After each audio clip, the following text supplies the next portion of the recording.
ayollarimiz hozirgi kunda erkaklashib bormoqda va buni qanday yechish mumkin? Qanday qilib ular ayollikka qaytishi mumkin? Agarda ayol doimiy ravishda erkaklarni yumushini bajarsa va uyda ham og'ir narsalar ko'tarsa va ko'p yumushlarni erkaklarni o'rniga bajarishga harakat qilsa, unda avtomatik ravishda erkaklarga xos xususiyatlar yoki o'zini tutishlar, yurishlar o'zgarishi mumkin. Xo'sh, buni qanday qilib bartaraf qilish mumkin? Iloji boricha og'ir yuk ko'tarmaslikka harakat qilamiz va kichkinagina sumka bo'lsa-da erkakdan iltimos qilamiz. Ya'ni unda yordamini so'raymiz va ko'proq ko'ylaklar, uzun yubkalar kiyishga harakat qilamiz.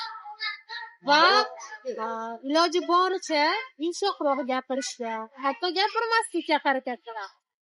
Va ko'proq oyna oldida o'zingizni gapirayotganingizni tomosha qilib, o'zingizni ayolligingizni his qilishga harakat va albatta raqsga o'ynab, ayniqsa arabcha raqslar deganda barcha tanangizni qimirlatib, uni har bitta chakralarini qo'zg'atib, ularni aktivlashtirishingiz kerak bo'ladi.